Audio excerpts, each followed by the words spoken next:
大家好，我是胡小厨。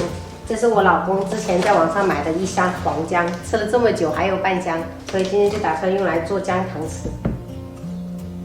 首先，我们先把姜清洗干净，这上面有很多泥土。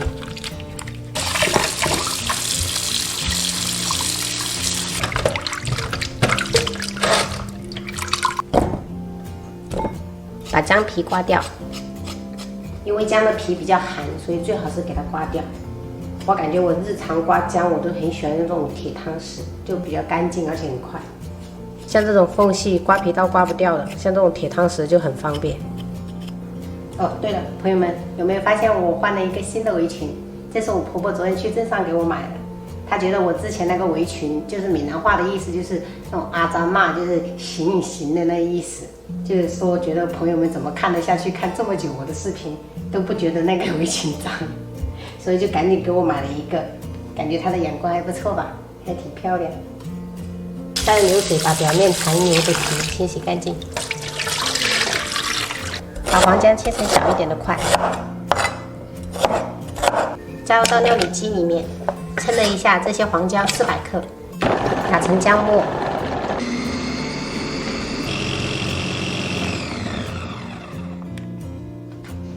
倒入大盆中备用。锅中加入150毫升清水。朋友们，这是我们家东拼西凑凑出来300克红糖，什么款式都有。把红糖倒入锅中，中小火先把红糖熬化。把红糖熬化过后，加入姜末，加入300克麦芽糖。先开中火把水分熬干。朋友们，做姜糖最好是用不粘锅，会比较好操作。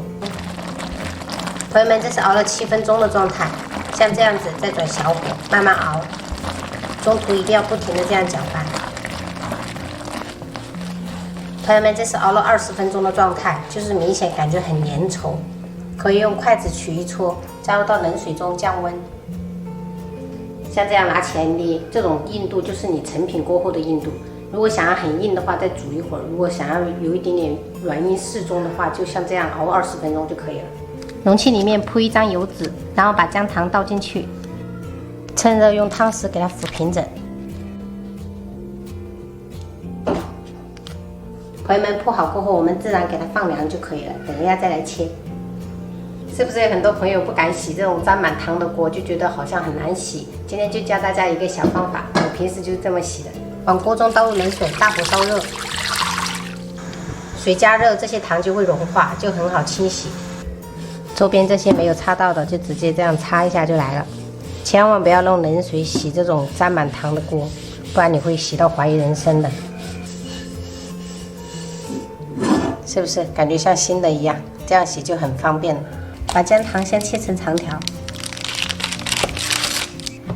朋友们，我们不小心时间放的比较久，可能超过3个小时了，就是会比较硬切的，因为它已经凝固了嘛。最好是你们稍微放凉就可以切了，这样会比较好一点。再切成小块的正方形。哎，你在做什么？我在做姜糖。姜糖。对，来妹妹尝一下。天气凉的时候吃这种就最好了。含在嘴巴里面，等下暖乎乎了。朋友们，姜糖切好过后，在锅里面炒一点熟糯米粉，撒在姜糖的表面防粘。像这样均匀的给它抖几下，这样熟糯米粉才会均匀。像这样，我们的一个姜糖就做好了。如果有的朋友一到冬天就会手脚冰冷或者畏寒的朋友，可以做一下这样子的姜糖，直接有时候含在嘴巴里面，全身都会暖乎乎的。也可以加入2颗到杯子里面，用水冲着喝也非常的不错。像这样把姜糖拿来冲水也非常的好喝，因为有的小孩子可能接受不了这样子吃这种姜糖会比较浓姜味，这样子给他用温水冲泡的话，也能起到这种效果。好了，本期视频我们就分享到这里了。喜欢我的视频记得关注我，我是分享厨，下期再见，拜拜。